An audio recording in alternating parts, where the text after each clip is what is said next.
Hey, good morning, everybody. Welcome.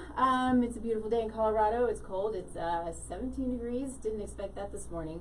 But wanted to welcome you to Taste Life Radio. I'm Nikki Burnett. My company is Taste Life Nutrition. I'm a functional nutritionist.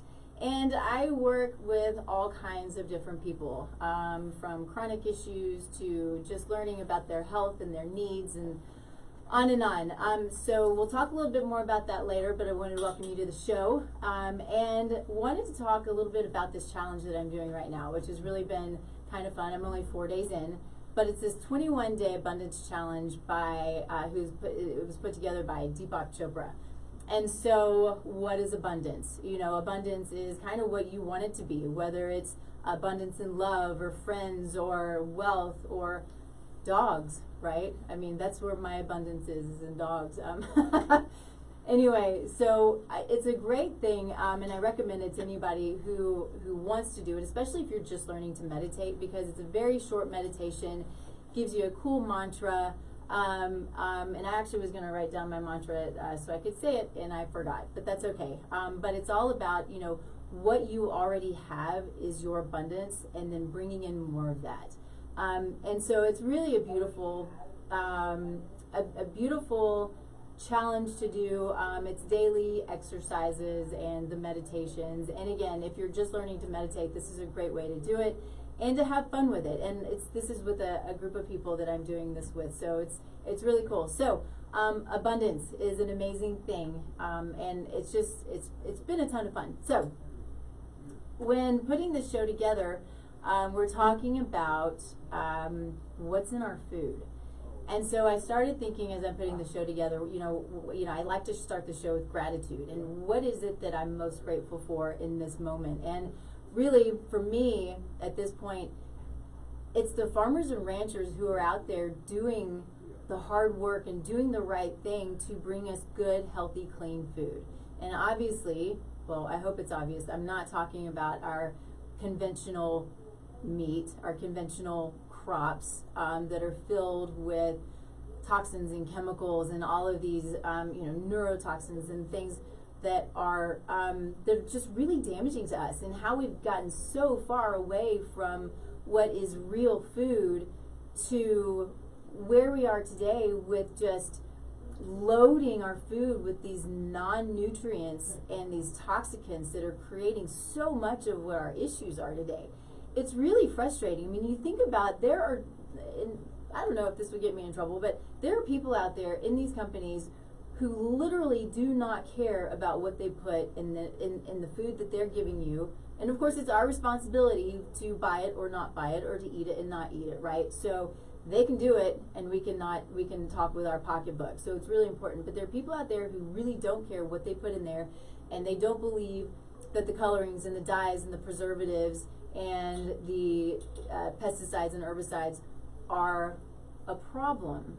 And it just kind of floors me. You know, it floors me that there's that attitude of, it's fine. You know, I'm making whatever I'm making, and it doesn't matter to me. And if I'm wrong about that, I hope, you know, maybe somebody can tell me. But that's not what I'm seeing, because I'm not seeing it get any better.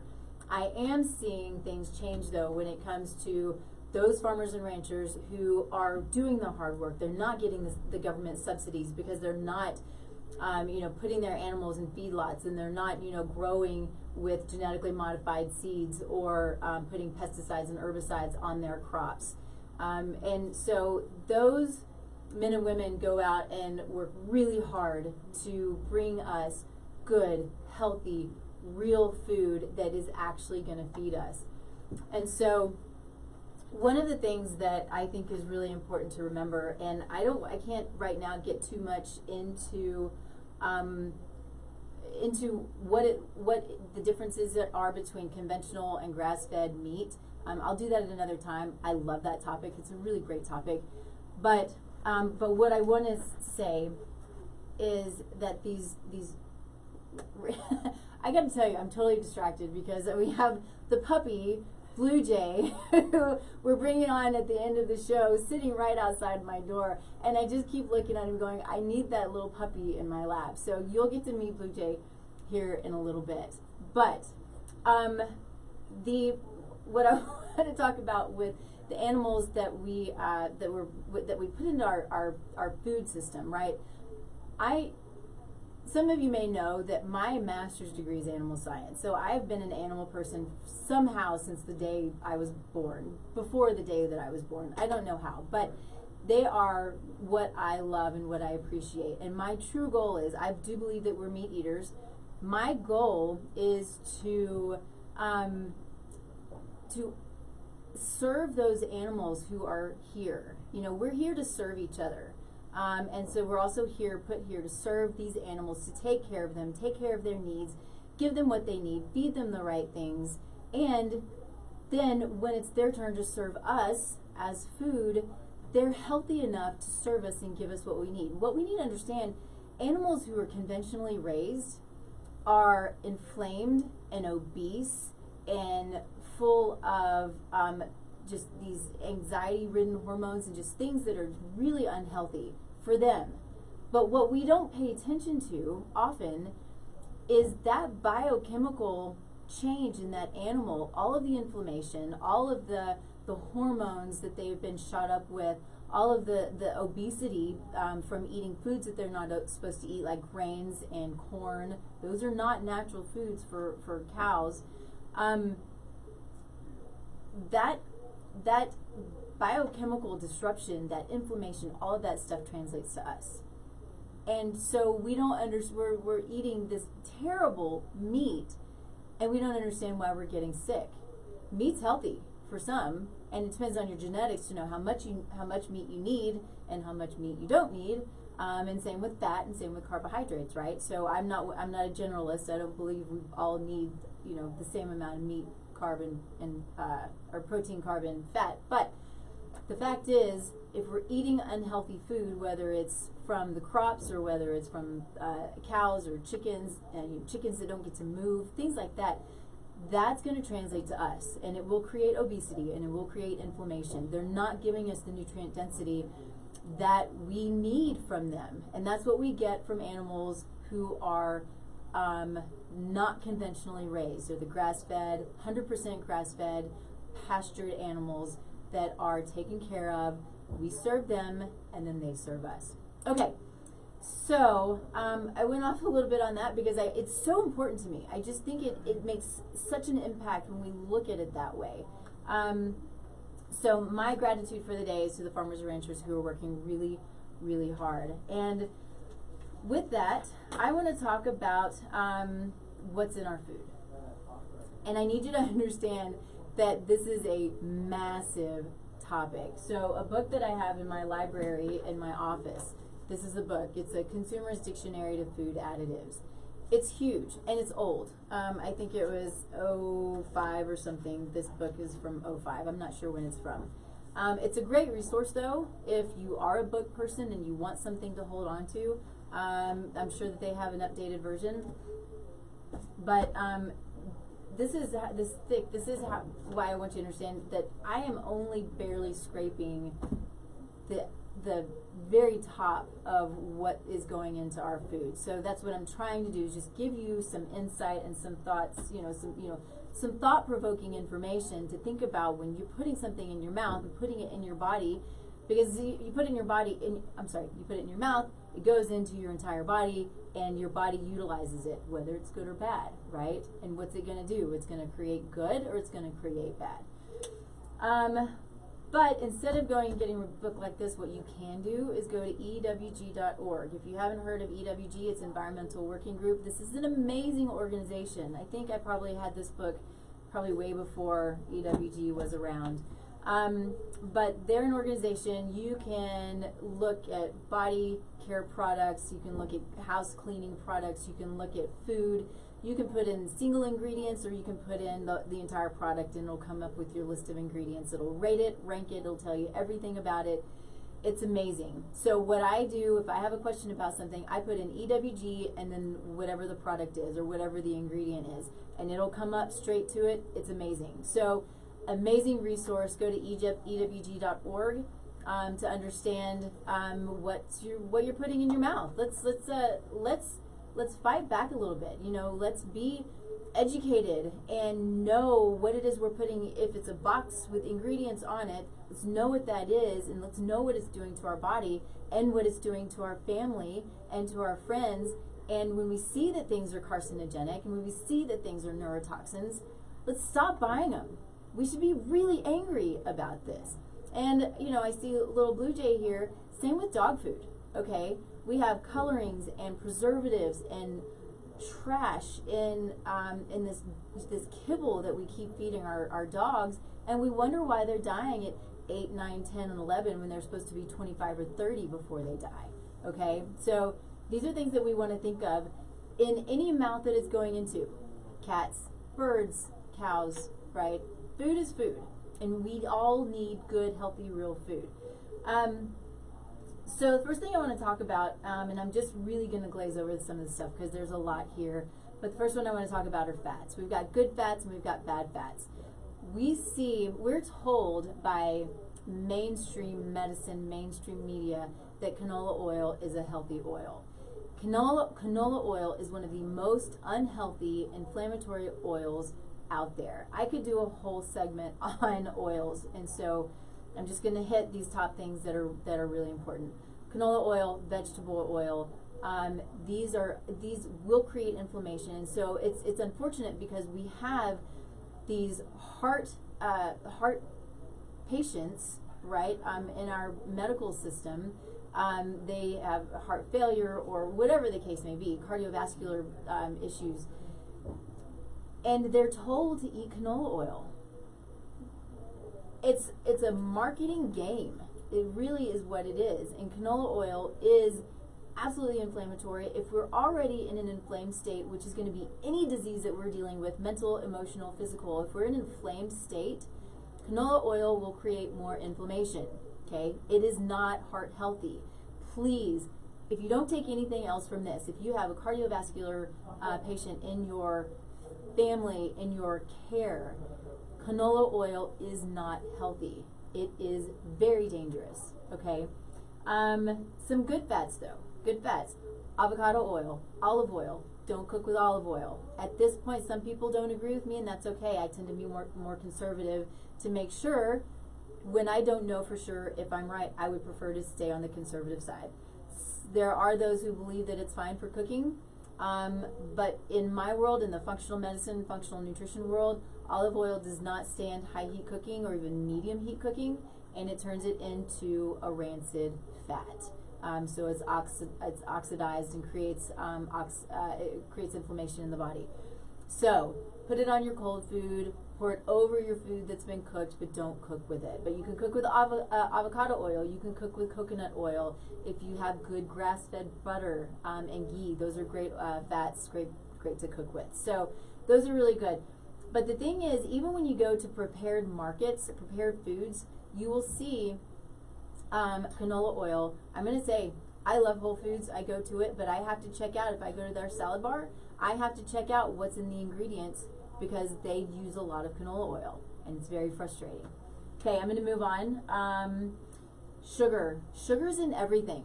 Sugar is in absolutely everything. If you're eating low-fat something, which I do not recommend, low-fat yogurt, low-fat milk, what do? They add sugar because taking out the fat takes away the taste. So if something has sugar as an ingredient in it, sugar is probably genetically modified, okay? And so sugar is a really important nutrient to understand that it's not good for us. We can get sugar in fruit, which is great, and we can, but we want to avoid sugar as much as we can because it's tough on the brain. It literally makes the blood sticky. Okay, so stay away from sugar. Look at your ingredients because things like high fructose corn syrup, the liver doesn't know how to handle it. Agave nectar is as bad as high fructose corn syrup. It is not a healthy substitute. Okay, moving on a little bit. I think, let's see, time gets away from me and I love this so much. But I think what I want to talk about real quick is a company that I adore. One of the things that I really like to do in my world is support the companies and the people who are doing the right things. And so Xenoestrogens is a company who's out there doing the right thing. And so when we're talking about these foods that we eat that aren't giving us the nutrition that we need, that we're not getting the nutrient density, sometimes we just want to know that we're taking a good, healthy multivitamin. And so Zymogen has a vitamin, it's called active nutrients. And so it's active nutrients, and it's got antioxidants and fish oil. They've got a great fish oil, almost the only one I use.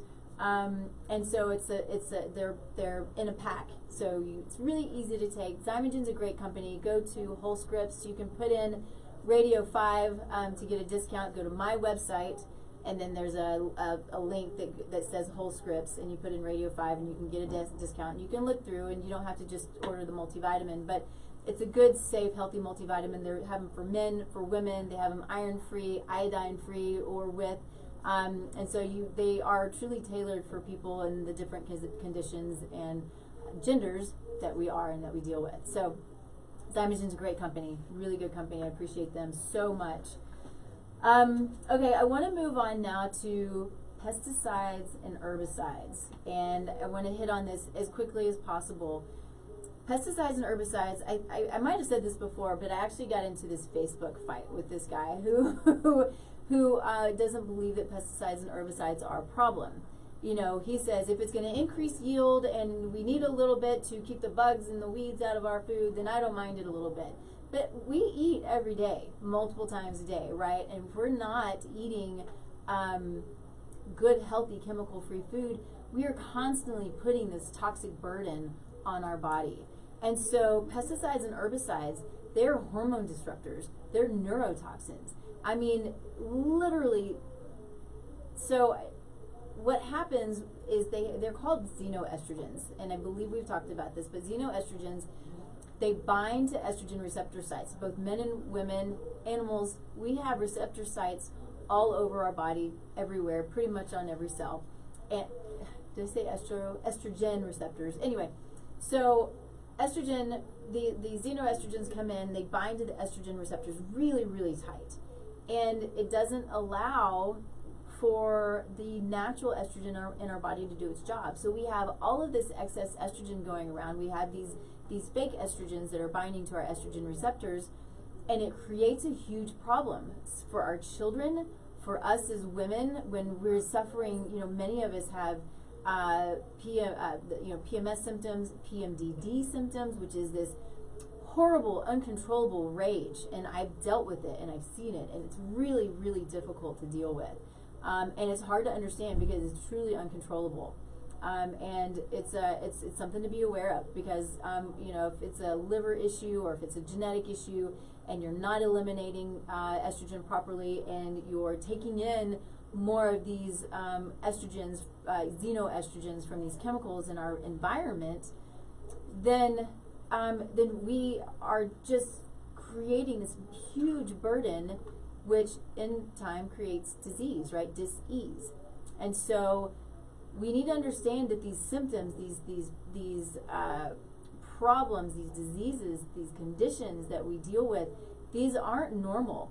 Pain, fatigue, foggy brain, these things are not normal. So address them, figure out where they're coming from. Could it be from pesticides and herbicides?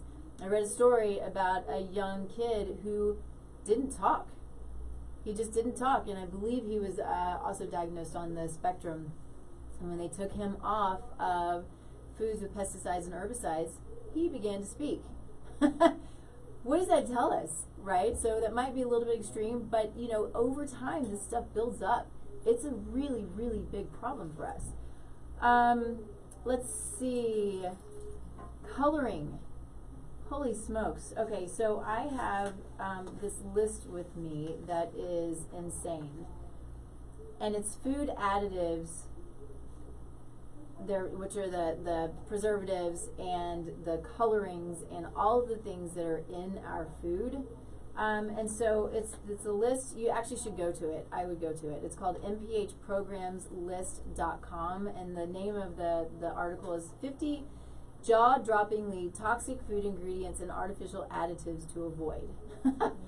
So the website is Public Health Education, and so there are you know, these red food colorings. They put red food coloring, blue food coloring in our food, in dog food, and we wonder sometimes, you know, some of you have probably heard that these create excitability, and so we diagnose our children with ADD, ADHD, and we don't understand it's because of the food and the trash and the sugar and the colorings and the preservatives that are neurotoxic and creating this excitability in these kids, and they can't focus and they can't learn, and it's all the food that they're putting in their body. But think about your pets. Think about your dogs, who they are excitable and you can't calm them down, and you know, you don't understand why, and it's not just puppy, it's more than just puppy, and then you send them back to the shelter because you can't handle it. Maybe it's the food they're eating. Okay, we always have to, at the very least, start thinking about food. We have to think about food. We have to think about what's going into our body, because it feeds our cells. It feeds our body and literally tells our body what to do. So if we're taking in these preservatives and these chemicals, what's it telling our body to do? Well, it's kind of putting our body in this crazy state where it doesn't know what to do, because it's not getting fed and it's getting told that it's full of toxins. And so it's trying to deal with those. So we've got these red number 3. One of the things here is red causes cancer in animals, and there's evidence that several other dyes also are carcinogenic. We've got red 40, yellow 5, yellow 6 are also contaminated with benzidine or other carcinogens. Blue 1, red 40, yellow 5, yellow 6 cause hypersensitivity reactions. And so numerous microbiological and rodent studies of yellow 5 were positive for genotoxicity. So it messes with the genome, messes with your genetics, it messes with your DNA, right? So if we have developmental issues, we have our children coming in with developmental issues, you know, could it be from mom and what she was eating? Could it be from you know, what they're eating as babies? If it's if there are colorings and dyes and preservatives and things that are in these baby foods, you know, that's another thing that we've gotten away from, is feeding our kiddos food. You know, go from the breast, start bringing in real food, avocados, mashing them up. It's not a difficult thing. We don't have to pay these exorbitant amounts of money to go buy baby food when all we need to do is have soft food available for our kiddos. Let's see. So it was interesting. The study that I'm looking at was it's a PubMed study, and so the conclusion of the study, and I found this interesting. So I really thought it was important to read it to you. But the inadequacy of much of the testing and the evidence for carcinogenicity and genotoxicity and hypersensitivity, coupled with the fact that dyes do not improve the safety or nutritional quality of foods, indicates that all of the currently used dyes should be removed from the food supply, and replaced, if at all, by safer colorings. It is recommended that regulatory authorities require better and independent toxicity testing, exercise greater caution regarding continued approval of these dyes, and in the future approve only well-tested safe dyes. That's a pretty big deal. I mean, and this comes directly from PubMed, you know, talking to our regulatory affairs agencies. The stuff that's getting put into our food it's sick and it's sad. So pay attention. Look at the ingredients, or just eat 1-2 ingredient foods, right? Make your own food at home, or find the places that you know are safe, because there are more and more of them popping up. And it's amazing, and it's really fun when you find these places. You're like, oh, I want to support the places that are amazing and great at what they do, right? Okay. One of the other things that I want to hit on are a couple of other things. Preservatives. There's this one, you've probably heard of it, but it's called BHA, and I used to see it. I think they've taken it out, but I used to see it in Science Diet Dog Food, who claims to be the best, dog food out there. I mean, if you listen to me more, go to Real Raw Health Facebook Live page, or talk that I do with Matt, and you'll hear more about this. But it just amazes me, these companies who promote themselves to be the best dog food, the most nutrient dense, are full of the most trash. It floors me. Look at the ingredients. Learn. I mean, you can look at them and you go, how is this possible? It's just sad and it's sick. So another thing when it comes to preservatives are the nitrates and nitrites. And so there was a time, nitrates and nitrites naturally come from things like celery. And so there was a time when the natural preservative from celery was a nitrate or a nitrite, but they have taken it and they've made it into a fake product, which not necessarily a bad thing. If it's in cold food, so you're going to see nitrates and nitrites, you'll see it in wine. You'll see them in like processed like bacon and ham and your deli meats, things like that. You see a lot of nitrates and nitrites. And so deli meats, I don't have to go into that again. Those have trash in them already, unless they don't, right? So there are some good ones out there. But the problem with the nitrates and the nitrites is if you heat them up, so you want to have a nice hot sandwich or you want to have bacon with your breakfast and you stick it on the skillet and you heat it up, they're converted to nitrosamines, which is highly carcinogenic. So if you have a bottle of wine and you want to cook with it and it's got nitrates or nitrites in it, it's fine if you want to drink it, but if you cook with it, what are you doing? You're creating a carcinogen.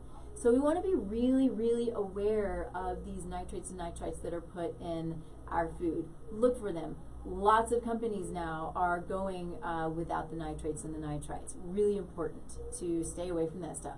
One of the most carcinogenic substances out there are these nitrosamines, okay? Let's see. I have a real problem with fortifying foods with supplements and nutrients, and that's another thing that we see in our food chain is we have foods that are so overly processed that the companies feel the need that they have to add nutrients back in. So they add fake nutrients back in. We utilize D3. We don't well utilize D2, and that's usually what you'll see being put back into a product. You'll see folic acid. You see folic acid in pastas and breads and all these things we probably shouldn't be eating anyway.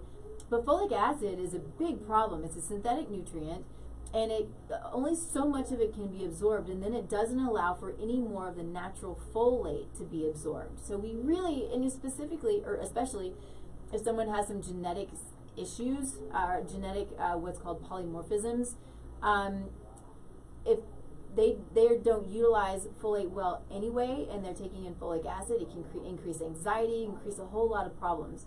So we don't want folic acid. If you're taking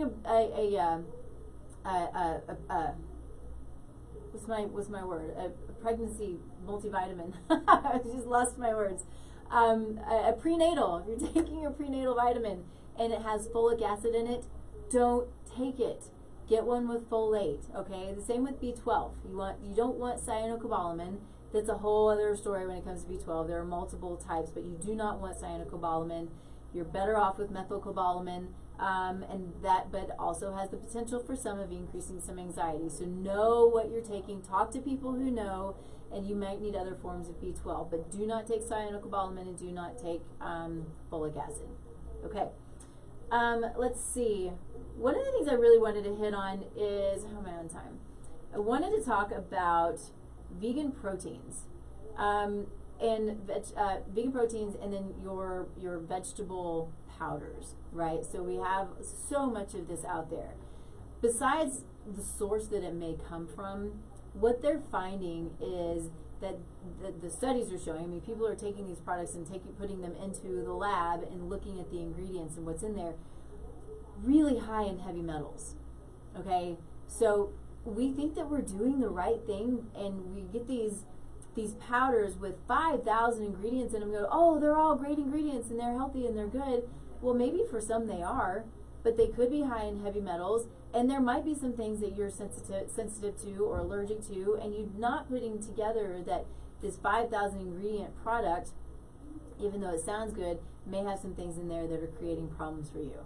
So keep that in mind and be aware. You know that there are people like me who do testing. We do heavy metal testing. We do environmental toxicant testing. We look at genetics. We do all of these things to really understand what's going on with you and why it's going on with you, and then try to to get rid of the things, mitigate any of the issues that you're dealing with by, getting rid of the heavy metals if that's what we find, and getting rid of some of the sensitivities and that kind of thing. So, salt. Salt is a hard one. Actually, it's not that hard. Salt's really easy, but salt's in everything. So what we're finding is salt, the salt that we have now, which is the table salt, the white salt, has been essentially deconstructed from the hundreds of minerals and trace minerals that it naturally is down into sodium chloride, 2. So we have table salt, we have high blood pressure, we have these 2 minerals, and the body says, I don't know what this is and I don't know what to do with it. This is why our blood pressure goes up higher with table salt. It is not a complete food if it's table salt, okay? You want salt and it's the table salt typically that you're going to see in processed foods. And there's so much sodium salt, right, added to our food that be aware of it. If you eat butter, which I think for some is fine and a great thing, if you're eating pastured butter, don't get the one with salt. Get the one without salt. You can add your own salt. You don't need salt in your butter. Simple things like that, little changes to create a good, healthy, well-sourced meal that's going to be beneficial to you, and not trusting somebody else to know what you need, okay? So salt needs to have color to it. So my favorite is the pink Himalayan salt, but it can have brown, all these different kind of specks in it. So it needs to have color to it. It doesn't need to be white. You want a good, healthy sea salt, Himalayan sea salt. Your body knows what to do with it. And I would jump out there and say that for many, if there's high blood pressure and you're using good, healthy salt, it's unlikely to increase your blood pressure.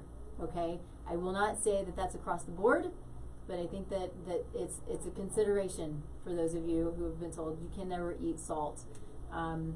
Healthy salt is good for the body. It's why we've used it as currency, right? Salt is amazing. It's great stuff in the right form. There are other things that are put in, there are gums that are put into our food. You've heard of carrageenan and xanthan gum and locust bean gum. Some of these things are fine. So there's guar gum. Guar gum's a probiotic. It's really good for some. For some people who are dealing with things like SIBO, which is small intestinal bacterial overgrowth, guar gum might be a problem because it's a prebiotic, and those bugs are in the wrong place creating a problem. But it doesn't mean it's bad for everybody. But there's the carrageenan that we see in everything. It's from seaweed. So I'm not sure what the connection is to it being such a problem, but it is a problem. So it is definitely a problem with GI, so it can create some pretty significant GI distress. But it has been shown also to be a potential carcinogen. So what's the conservative thing to do? Don't buy things with carrageenan in it, right? It's not worth it, especially if you have sensitive tummy and create some GI upset. Okay. I think we're at the point where I want to talk about one other company, and then we're going to bring in our special guest, Blue Jay. But give me a couple of minutes, because I want to talk about a company that I've come to really appreciate and enjoy. And again, going back to I want to support those who are doing the right thing and who have really great products and are out there to help people. And so on the very first show, I think I talked to you about a company called Rightful. And so it's a brand new company. I know, not personally, but I know the developers of the product. And it's this product, it's got whole foods in it. The ingredients are really great. So it's turmeric, and the base of it's coconut oil or coconut milk. And let's see, ashwagandha, so some herbs that are supportive and adaptogenic. And so it's anti-inflammatory, and it's got some poppy in it for the evening to help you sleep. So it's got an AM product and a PM product. And so I'm always pretty aware and careful about new products. And I'm certainly careful about products that are online. We've already talked about that. But products that are, where I know where they're coming from, then I'm comfortable with that. And so So this is this is the picture of the active essentials from Zymogen. And so that's the one that we've already talked about, just so you see and you know, you're not confused. But Rightful is the company that I'm talking about now. And so Rightful, the AM/PM product, oh, sorry. So what I was saying, I got distracted. What I was saying was, when I know who creates them and I know their intention and I know who they are and I know the people in the company and I talk to them on a regular basis and then I try their product, you know, I don't promote something before I truly believe and try the product and I know the product. And so I took it for a month. There we go. There's Rightful. And so their initial intent with this product was for pain. It's that anti-inflammatories in it. And so, you know, for me, I want to decrease inflammation and I would need to know where the pain is coming from. So this could be a fix for long term, say, so for my husband who has he has a fused ankle that creates a lot of pain. That's not something that we can fix nutritionally, right? So this is probably a product that he'll remain on for the entirety of his life to help decrease the inflammation. But for people who are inflamed, they have diseases and have other inflammatory processes, we want to understand why. So this could be short term, it could be long term, but we always want to understand where the inflammation is coming from, right? So I want to be very clear that there are different needs for products like this. But for me, taking it for a month, morning and evening, it was pretty amazing. I don't often have a lot of trouble with sleep, but I wake up a lot. And what I found just in a month, and really pretty quickly, was that my sleep was really consistent. But the best thing about it, and this is the coolest thing to me, is as I took it more and more, I have a hard time getting up in the morning. I am cozy. I've got my husband, I've got my dogs, I've got a big king bed, and I'm having the best time just sleeping and cozying up. And so getting out of bed sometimes, especially when it's cold, is really difficult. I felt motivated to get up. I didn't want to go back to sleep. I wanted to get up and I wanted to get the day started, and I felt motivated throughout my day and really focused. That's an amazing thing, because sometimes I feel like I have a little ADD problems too, because I'm kind of one thing to another, and it's hard for me to focus sometimes. So this is a product that what they're starting to show, and they're starting to actually do some studies on it, and I can get more into it as we talk more about it. But this is a product that is not just for pain and recovery, but for sleep, for your mental and emotional health, for focus. And I'm excited to see where it goes as we continue to use the product, and as I continue to kind of do my own self-study and practice with my clients who are taking it. So I'm going to move on from that, but Rightful is a great company.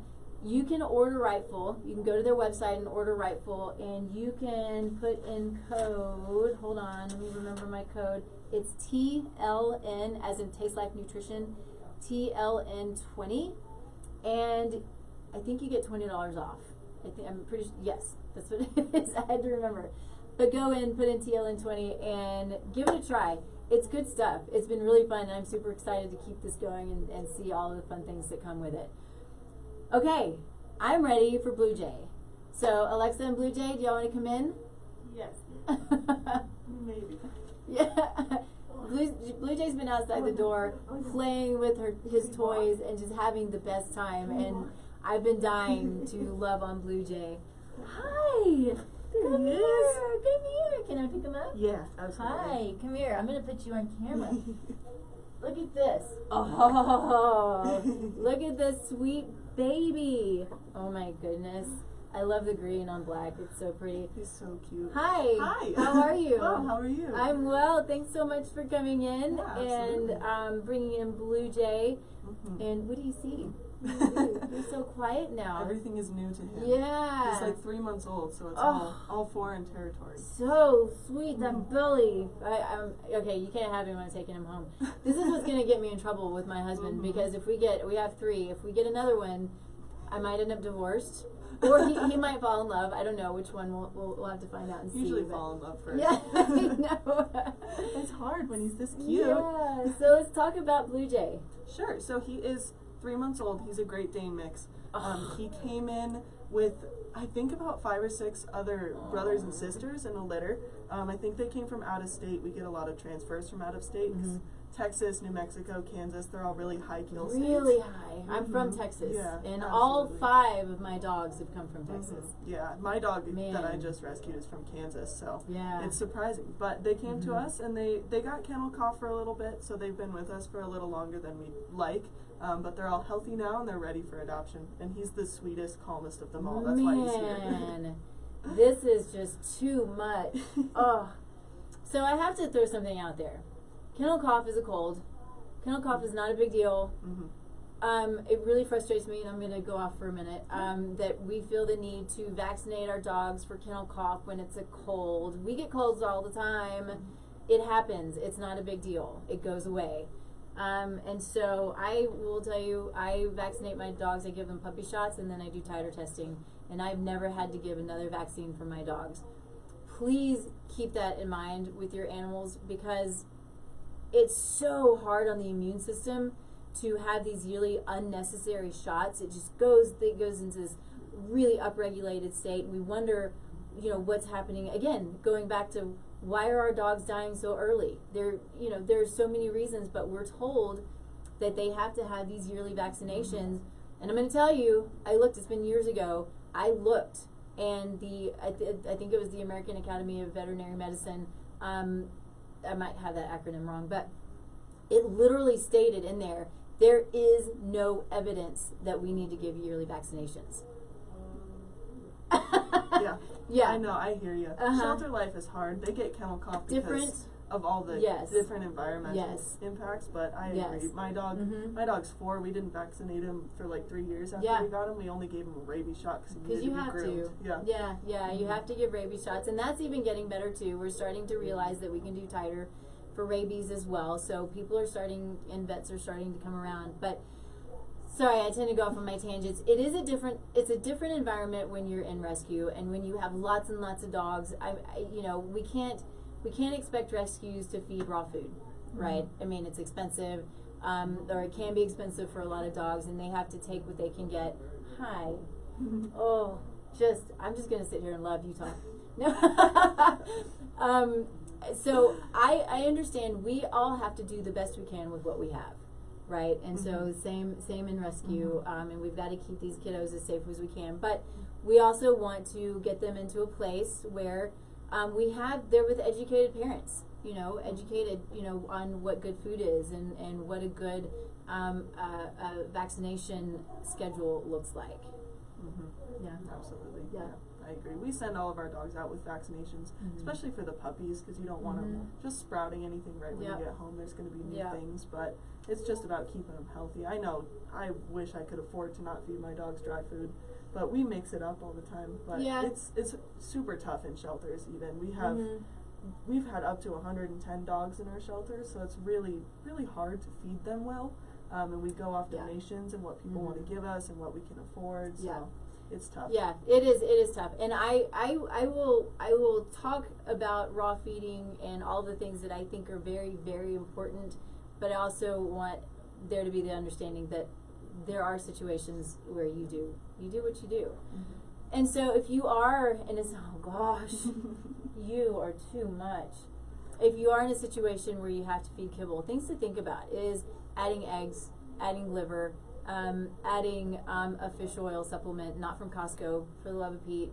Get one that's a good, reputable company, because if you give a fish oil that's rancid, which a lot of them are, then you're creating more problems. So, giving the supplements to help decrease that inflammation, to counteract the omega-6 omega-3 imbalance, and throw in some pumpkin, some good pumpkin. Add water to your kibble, because dry food keeps the dog perpetually dehydrated.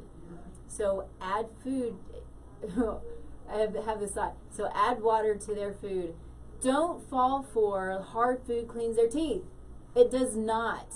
The hard food is actually creating more of a problem just because of the hard food. It is what it is. Okay. So put water in their food. Give them some water. I'm taking you home. I'm so taking you home. And yeah, What else can, I think, you add in fish, you know, sardines and salmon. You can just get the little canned ones and add those.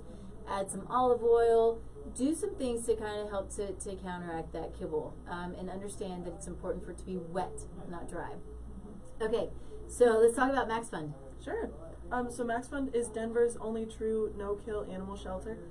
Our mission is to take in all of the sick, injured, abandoned, behaviorally challenged animals that other shelters might not take or other people just don't want. And we clean them up and we give them a second chance. That's what we're all about. We were founded, this year is 32 years ago. Amazing. So yeah, it's fantastic, 1988, by our executive director, who's still here, Nancy, and her husband, who was a vet at the time. And they found a dog. The dog just, he had gotten hit by a car, I believe. He had needed orthopedic surgery, and the emergency vet that he was taken to wouldn't perform the surgery because he didn't have an owner. No one was going to pay for it. It was too expensive. So then Dr. Bill, Nancy's husband, actually took him to his vet and his place of work and fixed the dog up. They paid for everything. They fundraised. And they actually ended up raising more money than needed for that one dog, so that just carried on, and now here we are. That's an organization. amazing. Yeah. So where does the name come from? The dog's name, they ended up naming the dog Max, so it started as Max's Fund and just kind of matched. Yeah. Okay. So much fun. Yeah. All right, who's stepping up? I learned today, I hope it's okay to say this, because I'm going to say it, that 80,000 people are seeing this. Wow. So there's somebody in 80,000 people who need Max and Max's little buddies, his siblings. Yeah, absolutely. Are his siblings still there? Yes, I think most of them. Okay. Yeah. Okay. I might take them all home. I need so much land. Yeah. So start a farm and adopt them all. Oh my gosh. It's the dream. That's the problem though, is it doesn't stop. And how hard is rescue? It's oh god, I don't think I could work at a place that wasn't no kill. It's just so exhausting. We've had to put down, I think, maybe 5 dogs since I started working there like 8 months ago, just for medical reasons. Yeah. We had a pointer who was about a year and a half, and he was just the sweetest dog in the whole world, but he had seizures constantly, and it was just getting too much on his body, so we had to put him down, and that was heartbreaking. It was like losing my own dog. It is tough. It is tough. You know, you have to think quality of life, and then just in rescue medical bills. You know, it's interesting. There's some good science with keto for humans and seizures, and there's also good science for keto, the ketogenic diet for dogs and seizures and dogs with cancer. So something to think about. Maybe a topic we'll hit at another point, but that's hard. I mean, you can't do these specialized things for animals when you're in rescue. It's really hard, and it's difficult. But you know, when it's time, you gotta just say, we need you in a better place, because there's a better place to go. And his spirit will live on. I have his dog tag on my keys because I miss him so much. He's such a sweetheart. Oh, but yeah, it's one of those things you just kind of have to take as it comes. Yeah. Especially in rescue. Yeah. Oh, look, there's your logo, Maxfuncom, No Kill Animal Shelter and Adoption Center. That's a perfect way to end, except this isn't ending right here. Okay, so I'm going to finish up a little bit. I'm going to talk a little bit about what I do and why I do it, and where you can find me and things like that. So as I said, my company is Taste Life Nutrition. Functional Nutritionist, what does that mean? That means I look at the entire body inside and out. I run labs, I look at genetics, I look at family factors, stress factors, environmental factors, workload, exercise. I try to really put together a full picture. Functional nutrition is based in the science of functional medicine, so we all work very, very, very closely together and very similarly. Always looking for the root cause. We need to understand what the root cause is, because once we can address that, then we can start to allow the body to heal itself and to hide. Never mind. So cute. You are precious. And puppy breath. Yes. Oh yeah. Yes. Oh yeah. Okay, this is my root problem right here. You can just take them. I'll give you the leash. Man. Just too much. Okay, so you can find me tastelifenutrition.com. You can also find me on Facebook. I do multiple Facebook Lives. I do one with my health coach, who's amazing. We call that Functional Friday. We do that once a month. I do a Facebook Live with Matt Rowe of Parsley Pets, where we talk about these guys here. We also talk a lot about human nutrition as well. And then what else? When I talk about doing, supporting people who do the right thing, I started this little company called MemberBox. And so MemberBox is this cool, it's a subscription box, right? And so at this point it's every other month, but it's full of really cool, unique, healthy products that the small companies are trying to get their good, healthy products out to the masses. But sometimes it's a little bit difficult for these smaller companies to do that, right? So this is where you sign up, you have the ability to try these different products, whether it's face products or food or kitchen products or cooking products or whatever it is. It's all good, healthy, sustainable, environmentally friendly stuff that you get to try out. And it's new to the world, and it's all super good, super great stuff. One of them was an olive oil that I have delivered to me on a regular basis that I love, because olive oil is not always just olive oil, and we need to be aware of that. But anyway, you can sign up for MemberBox on my website, tastelifenutrition.com. You'll see where it says MemberBox sign up, I think. Pretty simple. And it's $47 every other month. And it's $100 worth of products. And then if it's something that you want, where are you going? That you want to continue to buy, then you can. You just go and you say, this is the product that I like and I want to continue to purchase it. And so you have that ability. And you're supporting these small companies doing the right thing, and that's why I am doing this, because I want to support the small companies who are doing the right thing and are loving our earth and loving our bodies and loving our little munchkins here.